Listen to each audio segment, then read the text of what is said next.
Et salam alaikum. Dans cette vidéo, je vais te dévoiler comment atteindre tes 100 premiers milliers d'euros de patrimoine et je vais te dévoiler un plan concret. Je vais d'abord passer par la base, comment ça se passe, comment tu commences justement ce parcours de l'investisseur pour justement atteindre ces premiers 100 000 euros. Même si tu commences de zéro à 100 000 euros, c'est totalement possible.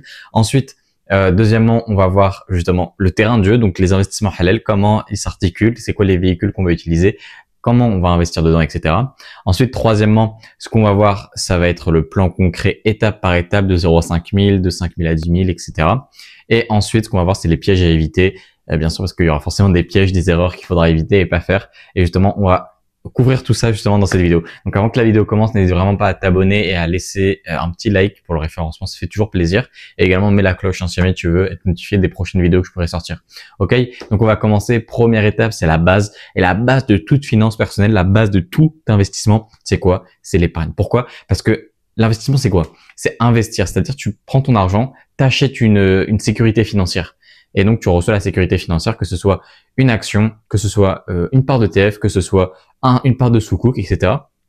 Mais du coup, cette sécurité financière, tu l'échanges contre quoi? Contre de l'argent. Donc, il te faut quoi? Il te faut de l'argent. Et donc, la base, c'est quoi? C'est les finances personnelles et apprendre à gérer son argent. C'est ça la base. Parce que si jamais tu ne traques pas, si jamais tu n'améliores pas ce dans quoi tu tires ton patrimoine, c'est-à-dire tes revenus, eh ben, tes revenus vont rester un peu les mêmes et donc tu vas pouvoir optimiser un petit peu en investissant, mais ça va jamais être drastique. Et donc pour que ce soit drastique, il faut augmenter justement ses revenus. Ok, donc la base. Et comment on fait ça en fait? Eh ben c'est tout simplement en budgétisant, en épargnant. Ok, je vais te dire un peu comment on épargne et quelle est la bonne philosophie à avoir concernant justement le fait d'épargner, le fait d'épargner son argent. Voilà, le fait de faire ça.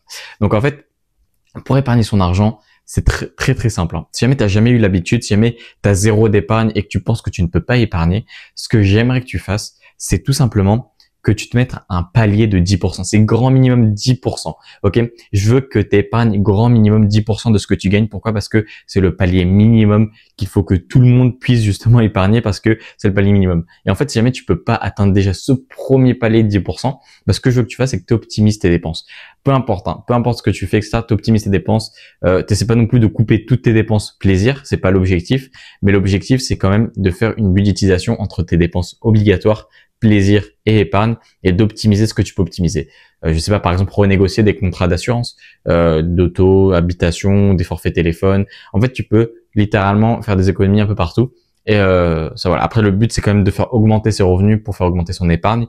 Mais au début, quand tu commences, c'est bien d'optimiser ses dépenses justement pour commencer déjà à avoir un pied et ne pas dilapider son argent et savoir garder son argent pour le faire fructifier parce que c'est la toute première étape, c'est savoir garder son argent, c'est vraiment le step 0 même, hein, je dirais, c'est le step 1 quoi. Et donc une fois que tu arrives voilà à épargner 10% de ton salaire, très bien. Maintenant, on va faire augmenter cette épargne. Comment? Et ben en fait, tous les 6 mois, tous les trimestres, tous les semestres, peu importe, tu vas m'augmenter de 10% cette épargne-là. Donc, tous les trimestres, tu augmentes de 10%. Donc, en fait, tous les trimestres, tu augmentes de 10%, 10%, 10%. Ça veut dire que, par exemple, là, dans 4 mois, ce que tu vas faire, c'est prendre ton épargne actuelle, qui est de 10%, et tu vas faire fois 1,1. Donc, tu vas te retrouver avec 11%. OK? Et tu fais ça au fur et à mesure. Et au fur et à mesure que tu avances, tu vas voir que tu vas atteindre un palier où tu pourras plus épargner. Et c'est justement quand tu arrives à ces paliers-là que tu trouves des solutions. Tu trouves des solutions pour trouver de l'argent, un side hustle, on appelle ça, donc des compléments de revenus, etc. Et c'est là où tu commences vraiment à pouvoir épargner tout. Et en fait, le niveau justement où le niveau d'épargne que je veux que tu atteignes, c'est 50%. Je sais que ça paraît énorme et je sais que ça l'est, c'est beaucoup. Mais une fois que tu atteins ce niveau-là de 50% d'épargne, en fait, t'es super bien. T'es super bien parce que la moitié de tes revenus partent directement dans tes investissements et en fait, ils partent directement dans la sécurisation de ton avenir financier, littéralement. Et donc, en fait, c'est vraiment un stade d'abondance. Ça veut dire que 50% de tes revenus actuels suffisent pour toutes tes dépenses plaisir et obligatoires. Donc, en fait, tu arrives également dans une phase un petit peu d'abondance. Donc, ce que j'aimerais que tu fasses déjà, premier step, si jamais tu as bien retenu, épargne bien 10% de ton salaire. OK? Une fois que tu as budgétisé, une fois que tout ça, c'est au clair, au niveau de tes finances personnelles, je veux que tu aies un objectif clair. Donc, tu fais, je sais pas, une sorte de tableau de vie idéal et donc tu as un objectif clair à viser. OK? C'est ultra important. OK. Maintenant que voilà, on a tout ça en clair, tu as un objectif clair, tu sais optimiser tes revenus, voilà, et t'es bien au niveau de tout ça. ce que tu vas vouloir faire, c'est quoi? C'est te renseigner sur l'investissement, tout simplement parce que là, on passe à l'étape 2. Donc, l'étape 2, c'est quoi? Une fois que tu as épargné ton argent, une fois que tu as du cash disponible pour investir, ce qu'il faut faire, bah, c'est l'investir. Et justement, ça après, c'est un peu plus compliqué, mais pour te donner un petit overview de toutes les classes d'actifs qui sont disponibles pour le musulman, j'ai déjà fait une vidéo en fonction des avis juridiques. Tu pourras aller la voir. Je crois que j'ai parlé également des différentes classes d'actifs dans lesquelles tu peux investir en fonction justement des différents avis juridiques que tu vas choisir. Ok. Donc à ce niveau-là, on va pouvoir avoir tout ce qui va être les actions en tant que musulman. On va voir également le private equity, donc ça revient un petit peu actions cotées et non cotées. Voilà, on va plutôt faire comme ça.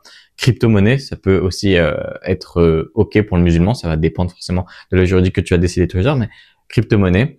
On va également avoir tout ce qui va être sukuk, donc tout ce qui est sukuk. On va avoir de l'immobilier, on va avoir également de l'or, etc. En fait, on a pas mal de classes d'actifs qui va pouvoir, c'est à peu près les 5 qu'on va pouvoir acheter. Après, il y a aussi les métaux, quoi, les métaux précieux. Après, moi, j'aime pas trop les métaux précieux, mais bon, bref. Après, t'as différentes classes d'actifs dans lesquelles tu peux investir et qui vont pouvoir te générer un très bon rendement, une très bonne rentabilité, un très bon rendement. Ça dépend lesquels tu parles. Par exemple, sukuk, ça va être un très bon rendement. Pourtant, genre une classe d'actifs comme les actions, on va plutôt parler de rentabilité. Mais bon, après, on joue sur les mots, c'est des définitions financières. Enfin bref.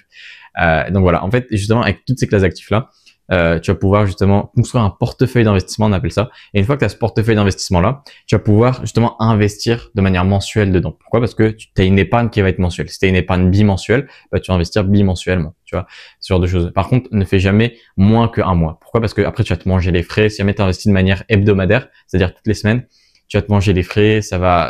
Ta performance, en fait, elle va en pâtir justement sur justement ton portefeuille, sur ton capital, et en fait tu vas trop payer, tu vas tout payer de frais, etc. Je te conseille une fois par mois, ou alors si jamais tu peux pas une fois par mois, bah tu fais quand tu peux, mais pas plus court, plus long. Ok, j'espère que c'était clair. Top. Et du coup, une fois que tu as ce portefeuille d'investissement là, ce qu'il faut faire, c'est qu'il faut le hedger, le couvrir. Par exemple, si jamais tu as des actions, bah ajoute des sous-coups pour le contrebalancer. Donc couvrir son portefeuille, ça veut dire quoi? Ça veut dire une fois que tes actions montent, bah il faut une autre classe d'actifs qui va descendre. Et une fois que cette classe d'actifs là descend, il faut que les actions montent, par exemple. Genre de choses, par exemple, quand les sous-coups montent, bah les actions descendent généralement. Et quand les actions descendent, les sous-coups montent. Ouais, je crois que c'était ça. Bon, bref. Et du coup, en fait, c'est ça. En fait, il faut bien contrebalancer un portefeuille. Il faut également ajouter une poche de risque, comme avec des actions individuelles ou alors également des crypto-monnaies, qui va te permettre justement d'ajouter du risque à ton portefeuille, qui va te permettre de faire mieux fructifier ton portefeuille littéralement, parce que il y aura un peu plus de risque ajouté à celui-ci. Bien sûr, après, il faut le modérer et faut bien sûr qu'il soit réfléchi, le risque. Il faut que ce soit de bonnes stratégies que tu vas appliquer au niveau du stock picking et également au niveau des cryptos, de Bitcoin, plus spécifiquement Bitcoin. Parce que nous, en tant que musulmans, moi, je suis pas à l'aise à investir dans d'autres crypto-monnaies que Bitcoin. Ok? Donc voilà. À ce niveau-là. Donc ça, c'était pour un petit peu l'overview de toutes les classes d'actifs qu'il va y avoir. Ensuite, je vais te donner un petit plan d'action concret, justement en fonction de tes niveaux actuels. Ok, de 0 à 5 000. De 0 à 5 000 euros, en fait, ce qu'il faut faire, c'est juste épargner. Parce que en vrai, épargner 5 000 euros, c'est largement possible. Il faut juste se donner un petit peu les moyens. Alors bien sûr, si t'es au SMIC, à chaque fois que je dis ça, on me dit souvent, on prend l'extrême, tu vois, l'extrême pauvreté. Bien sûr, si t'es au SMIC, tu vas pas... ça va être compliqué pour toi. Si jamais t'as moins que le SMIC, c'est compliqué. Mais généralement, si jamais t'as un bon salaire, 2005, 3000 euros, un très bon salaire, tu vois, honnêtement, épargner 5000 euros, c'est largement possible. C'est largement possible. Et en fait, t'as juste à épargner, peut-être un peu le faire fructifier via des sous-coups. Mais les premiers 5000 euros sont vraiment pas compliqués à obtenir. Donc, les premiers 5000 euros, tu travailles, t'épargnes. Et puis, une fois que t'as cette épargne-là, 0,5000, t'as 5000 euros, par exemple, de côté, et en fait, il faut juste la faire fructifier un petit peu grâce à des sous-coups, etc. Peut-être que tu as déjà ouvert des banques islamiques à l'étranger, ou voilà, et donc ça te permet d'avoir des comptes épargne totalement halal où tu vas pouvoir mettre justement ton argent et le faire fructifier. Ça dépend des personnes. Si jamais t'en as, c'est top, mets-les dedans, comme ça te permet de faire une petite fructification sur un compte d'épargne, et donc c'est trop bien. Ok. Donc voilà, à ce niveau-là. Ensuite, de 5 000 à 20 000 euros, ce qu'il faut faire, c'est commencer l'investissement, ok? Parce que 20 000 euros, pour atteindre 20 000 euros, je sais qu'il y en a qui atteignent 10 000 euros juste avec de l'épargne, c'est top, c'est trop bien. Mais maintenant, pour atteindre le palier suivant, en fait, il faut commencer à investir. Pour casser un petit peu le palier des 15 000, 20 000 euros, faut commencer à investir. Et justement, là, tu vas commencer à investir justement dans des véhicules d'investissement qui vont te permettre d'avoir accès, par exemple, à un marché précis ou alors à un secteur précis. Ça va dépendre justement de tes objectifs et du long terme.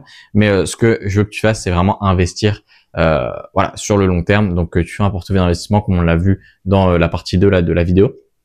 Et tu, justement, construis ce portefeuille et tu respectes ce portefeuille. C'est-à-dire que demain, si jamais une position prend trop de part dans le portefeuille, c'est-à-dire qu'il faut que tu la vendes et que tu rachètes une position qui est minoritaire, ok? Et donc ça c'est ultra important. Pourquoi? Tout simplement parce que si jamais tu ne fais pas ça, en fait, c'est ce qu'on appelle en fait le portfolio rebalancing. C'est-à-dire que ton portefeuille va être pas balancé du tout, il va être impair, j'ai envie de dire, il va être désorganisé. Pourquoi? Parce que quand par exemple une action individuelle va faire plus 100%, je te le souhaite, et ce plus 100%, il va prendre une énorme part dans ton portefeuille et donc forcément ça va être déséquilibré contrairement aux autres justement aux autres parts de ton portefeuille, aux autres positions, voilà, aux autres positions de ton portefeuille, que ce soit des ETF, des cryptos ou alors voilà d'autres choses comme les sous-cooks également. Je pense que ça va prendre une grosse part surtout sur les sous-cooks. Enfin bref, en fait ça va manger les autres parts, les autres pondérations justement de ton portefeuille et c'est justement ça qu'on essaie d'éviter justement en faisant du portfolio rebalancing. Et ça passe bien sûr par traquer ses finances. C'est ultra important. Je devrais même le mettre dans le premier, mais c'est vraiment traque tes finances. Si jamais tu traques pas tes finances, en fait, tu sauras jamais comment les améliorer. Il y a un dicton qui dit ce qui ne se mesure pas ne s'améliorera pas. Et c'est totalement vrai. Il faut mesurer ce que l'on fait, sinon, tu pourras pas l'améliorer. En fait, si t'as pas de mesures précises quantitatives sur ce que tu fais et comment l'améliorer, et justement, tu sauras pas comment l'améliorer. Et donc, il faut que tu traques justement ce que tu fais et c'est ultra important de faire ça. Je te le conseille. Tu fais un Excel ou tu crées une application, etc. Personnellement, j'ai une application de suivi de patrimoine qui me permet de voir absolument toutes mes finances en un coup d'œil. J'ai vraiment un tableau complet sur toutes mes finances. Donc c'est trop bien. Et donc ouais, c'est ultra important de faire ça. Ensuite, justement, pour passer du coup, c'est commencer à investir selon justement ton portefeuille. Ok. Maintenant, pour passer de 20 000 à 50 000. Là, ce qu'il faut faire, c'est commencer à réinvestir, tu vois, ces dividendes, etc., faire l'effet boule de neige. Donc, plus que tu vas faire l'effet boule de neige, la croissance composée, en fait, c'est l'effet exponentiel de tes investissements. Et en fait, ça va s'atteindre sur le temps long. Donc, une fois que tu auras atteint tes 2 premières années en investissement, tu auras certainement peut-être 20 000, 30 000 euros, tu vois, d'investis, ce qui est très, très bien. Donc, 30 000 euros d'investis, paf, en fait, une fois que tu réinvestis les dividendes, etc., la prochaine année, tu as les 50 000 en fait. Il faut juste réinvestir les dividendes. Il faut aussi peut-être augmenter ses revenus, faire un petit complément de revenus à côté pour pouvoir réinvestir un petit peu tout ça. Et une fois que tu as les 50 000 euros pour passer aux 100 000, c'est exactement la même chose. En fait, il faut juste réinvestir et peut-être rajouter un petit peu plus de risque parce que si jamais tu as 50 000 euros de patrimoine, c'est que déjà tu as un petit peu tu sais comment investir, t'as un petit peu les idées claires. Enfin, si t'es parti de zéro, bien sûr. Hein. Si jamais t'es parti avec un petit avantage, bien sûr que ça va pas exactement être la même chose. Enfin bref, chaque cas est différent dans tous les cas. Mais voilà, si jamais t'as 50 000 euros, que t'es parti de zéro, et forcément que tu commences à comprendre l'investissement, qu'est-ce que c'est, pourquoi, etc. Et justement, à ce niveau-là, une fois que justement ton patrimoine augmente, en fait, il faut réinvestir. Et en fait, c'est comme ça que tu auras l'effet de croissance composée, c'est investir sur le temps long. Et donc, en fait, de 20 000 même à 100 000 euros, ce qu'il faut faire, c'est juste réinvestir ses dividendes et en fait rester tous les mois, être là à investir. C'est aussi le fait d'être régulier en fait en investissement. Pourquoi? Parce que je vois pas mal de personnes justement qui commencent l'investissement, mais qui mettent ça de côté, qui s'en foutent, etc. Ok, c'est bien déjà, tu commences à investir, mais il faut être régulier. C'est-à-dire que tous les mois, tu regardes juste vite fait si ta position elle a bien été exécutée. Tu as fait des efforts qui vont te permettre justement d'avoir ces 100 000 euros. Mais si jamais tu fais pas les efforts, forcément tu n'auras pas la récompense qui va avec. Et donc c'est ça aussi que je voulais te faire comprendre, c'est qu'il faut être régulier et il faut pas s'en foutre en fait. Il faut vraiment prendre à cœur le fait d'investir son argent, commencer à apprendre.